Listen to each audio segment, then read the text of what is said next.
Look at this environment. We see a solitary commander facing a dense array of tactical screens and radar sweeps. This overwhelming velocity and volume of data flooding a modern command and control node represents a severe structural problem. The human brain cannot continuously process raw information at this scale. The modern operating environment has expanded. We are now operating in the cognitive battlespace. In this domain, conflict extends past the physical destruction of targets and into a direct contest over perception, interpretation, and institutional trust. Adversaries actively wage cognitive warfare to exploit human vulnerabilities. By flooding systems with conflicting data, targeting attention spans, and leveraging cognitive biases, they aim to induce widespread decision paralysis before a physical shot is even fired. Artificial intelligence acts as a massive accelerator in this space.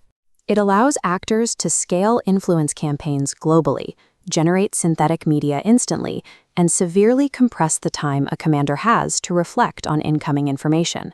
As a result, the operational picture presented to decision-makers is increasingly machine-mediated. Before a human ever sees a report, an algorithm has likely filtered, prioritized, or summarized it. This introduces hidden layers of interpretation that officers must be trained to recognize. Because this cognitive environment is actively contested, a military force can no longer treat critical thinking as a peripheral academic skill. Epistemic defense and human judgment are now strictly functional elements of combat power. This diagram illustrates the core failure of industrial-age professional military education, the dual underutilization crisis. On one side, human underutilization. Officers waste scarce cognitive bandwidth on repetitive formatting, data triage, and routine work. On the other side, machine underutilization. The exact tools capable of reducing that clerical burden remain locked away, treated by institutions either as suspect novelties or as ungoverned conveniences lacking clear protocol. This lack of formal integration forces defense institutions into a false binary. Units either fall into blind reliance, trusting algorithmic outputs without verification, or they adopt blanket rejection, refusing to use highly capable tools due to an inability to manage the risk. The strategic imperative for military institutions focuses on optimal allocation. The true military value of AI lies in strategically disaggregating workflows.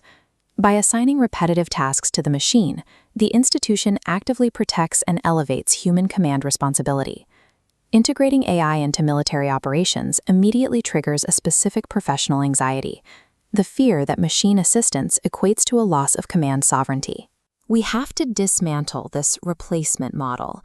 High-level military functions, like drafting a staff estimate, are never single, isolated tasks. They are complex bundles that include data gathering, operational interpretation, and ultimately moral responsibility. To allocate effectively, staffs must apply the principle of functional differentiation. We evaluate tasks based on their specific cognitive and ethical character, rather than the prestige of the overall mission they support. This means clearly separating tasks that demand speed, scale, and computational endurance from those that require contextual interpretation, legal constraint, and adversarial awareness. Reducing procedural friction through machine assistance does not sideline the officer. It provides the exact mechanism to create the time necessary for true strategic deliberation. We can map this disaggregation onto the military decision-making process. This diagram breaks the MDNP into 3 distinct horizontal lanes, creating a blueprint called the 3-tier model of task assignment. The bottom tier contains machine-suitable tasks. These are highly structured, repetitive, and computationally burdensome requirements, like route calculations and report clustering, where the machine operates with high reliability.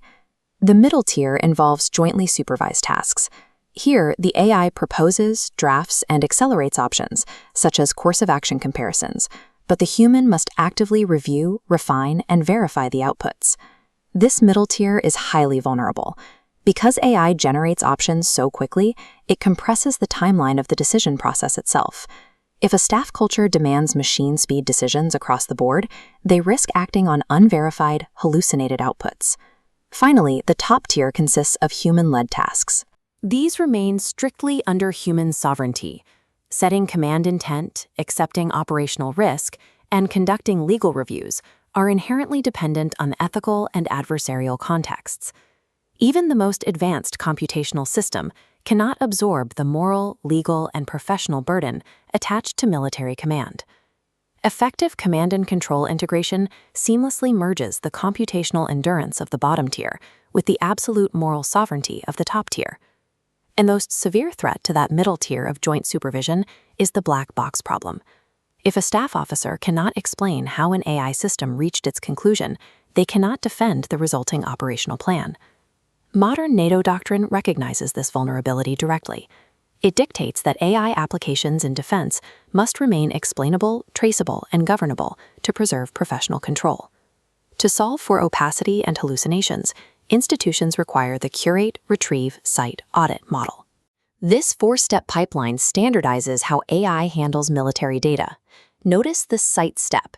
Instead of pulling from the open web, the AI grounds its output strictly in curated doctrinal knowledge bases.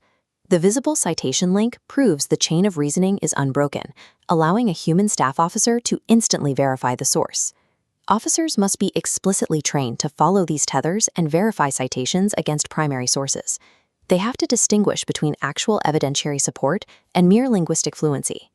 An unauditable workflow is an ungovernable workflow. Traceability is the strict prerequisite for deploying AI in high-consequence environments. You cannot expect a force to master these workflows under the stress of combat if they haven't practiced them first. Professional military education serves as the essential, low-risk rehearsal space to build these habits. The disciplined decomposition of tasks and the calibration of trust must occur in the schoolhouse. If an officer cannot manage an AI agent during a research paper, they will not manage one safely inside a live operations center. To restructure education for this reality, institutions must adopt a three-tiered framework for AI readiness. The base level provides foundational literacy. This is required for the broad force to understand core AI concepts, identify failure modes like hallucinations, and understand their baseline ethical responsibilities. The middle level builds operational competence. This provides targeted training for planners, teaching them exactly how to design workflows and integrate AI into the military decision-making process. The peak focuses on strategic leadership. Senior leaders require specialized education to govern major acquisitions, evaluate institutional risk, and responsively steward resources. Failing to build this specific tiered architecture guarantees a predictable outcome. The force will adopt AI informally, unevenly, and completely devoid of doctrinal discipline. Moving from the classroom to procurement, the military depends on informed customers. Leaders need the technical fluency to interrogate vendor claims directly, rather than relying on outside builders. They also face a psychological threat, automation bias.